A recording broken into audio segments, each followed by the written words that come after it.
Hi everyone, నేను మీ పవన్ని. తుఫాన్ మన విజయ్ ఆంటోనీ లీడ్ రోల్లో చేసిన Toofan movie and Megha Akash female lead role భయ్య. సో ఈ మూవీ ఎలా ఉందంటే, ఈ తుఫాన్ని తీరం దాటడం అయితే చాలా కష్టం భయ్య.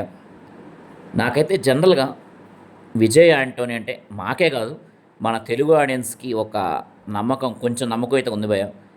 సినిమా ఎలాగున్నా సరే ఒక అరగంట అయినా సరే మంచి మెసేజ్ ఉంటుంది, మంచి సీన్స్ ఉంటాయి అనే ఒక నమ్మకం ఉంది.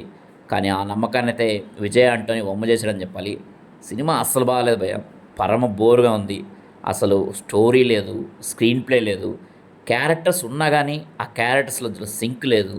ఏదో ఒక సినిమా తీసాం కాబట్టి 10 సీన్లు ఉండాలి కాబట్టి చేసినట్టే ఉంది, కానీ ఇష్టపడి ఈ సినిమాకి హార్డ్ వర్క్ చేసినట్టయితే అనిపించలేదు భయ్య. ఈవెన్ విజయ్ ఆంటోనీ ఆల్సో చాలా డమ్గా ఉంటుంది పర్ఫార్మెన్స్ అనేది. అండ్ శరత్ కుమార్, సత్యరాజ్, మురళీ శర్మ, డాలి ధనుంజయ్, మేఘా ఆకాష్, శరణ్య మోహన్, ఇలా రకరకాలు ఉన్నారు క్యారెక్టర్లు. కానీ ఎవరికి కూడా సరైన పర్ఫార్మెన్స్ అయితే స్కోప్ లేదు. ఉన్నంతలో కొంచెం ప్లస్ ఏంటంటే మన డాలి ధనుంజయ్ అండ్ మురళీ శర్మ, వీళ్ళిద్దరైతే బాగా చేశారు భయ్య, పర్ఫార్మెన్స్ ఓరియంటెడ్. విజయ్ ఆంటోనీ అయితే మరీ డమ్గా ఉన్నాడు. అసలు క్యారెక్టర్ ఏంటో మనకు అర్థం కాదు. ఏదో పెద్ద ఫ్లాష్ బ్యాక్ ఉంది అని మనం అనుకుంటాం, కానీ అక్కడ ఏమీ ఉండదు భయం.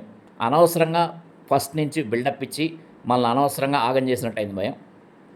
ఫైనల్గా లాస్ట్ 10 మినిట్స్ అయితే పర్లేదు, విజయ్ స్టైల్లో ఒక మెసేజ్ అయితే ఉంది. మెయిన్గా ఫైనాన్షియర్స్, పేదోళ్ళ దగ్గర ఎలా వడ్డీలు గుంజి వాళ్ళ ప్రాణాలతో ఆడుకుంటున్నారు అనే ఒక మెసేజ్, వాళ్ళని మార్చే ఒక మెసేజ్ అయితే ఉంది. లాస్ట్ 10 మినిట్స్ అయితే ఓకే భయ్య, కానీ ఆ లాస్ట్ 10 మినిట్స్ కోసం మనం మిగతా 2 అవర్స్ భరించాలి. ఈ భరించడం అయితే చాలా కష్టం. మెయిన్గా విజయ్ ఆంటోనీ ఈ మూవీ ద్వారా మనల్ని అయితే కొంచెం మోసం చేశాడని చెప్పాలి. బట్ ఈ మూవీలో మెయిన్ ప్లస్ పాయింట్స్ ఏంటంటే ఫైట్స్ బాగున్నాయి, యాక్షన్ సీక్వెన్స్ బాగున్నాయి, పర్లేదు. అండ్ మ్యూజిక్ కూడా ఫ్లోలో బ్యాక్గ్రౌండ్ కూడా మంచిగానే ఉంది. విజయ్ ఆంటోనీ మ్యూజిక్ కూడా బాగానే ఇచ్చాడు. అండ్ చెప్పే కదా, డాలీ ధనుంజయ్ అండ్ మురళీ శర్మ పర్ఫార్మెన్స్ అయితే బాగున్నాయి. స్టోరీ సెటప్ మొత్తం అండమాన్ పక్కన ఒక చిన్న ఊళ్ళో జరుగుతుంది భయ్య. సో ఎవరికీ తెలియకుండా, ఐడెంటిటీ లేకుండా బతకాలనుకున్న మన హీరో తనకు తెలియకుండానే ఒక అమ్మాయితోటి, ఒక ఫ్యామిలీతోటి, ఒక కుక్కతోటి రిలేషన్ పెట్టుకోవాల్సి వస్తుంది భయ్య. వీళ్ళ వల్ల డాలీ ధనుంజయ్ అనే విలన్ గొడవ పెట్టుకోవాల్సి వస్తుంది. సో ఆ గొడవ ఏంటి, దానివల్ల జరిగిన ఇష్యూస్ ఏంటి అనేదే రిమైనింగ్ స్టోరీ. సో ఈ మూవీని ఒక సోషల్ మెసేజ్ ఓరియంటెడ్ మూవీగా మన విజయ్ స్టైల్లో తీసినా సరే వర్కౌట్ అయ్యేది. కానీ విజయ్ మిల్టన్ దీన్ని ఏదో చేద్దాం అనుకొని ఏదేదో చేస్తాడు. మెయిన్గా ఆ ఏజెంట్ 222 అండ్ పెద్ద ఫ్లాష్ బ్యాక్ ఉంది హీరోకి అని మనకి బిల్డప్ ఇచ్చి మనల్ని అయితే చాలా డిసప్పాయింట్ చేశారు భయ్య.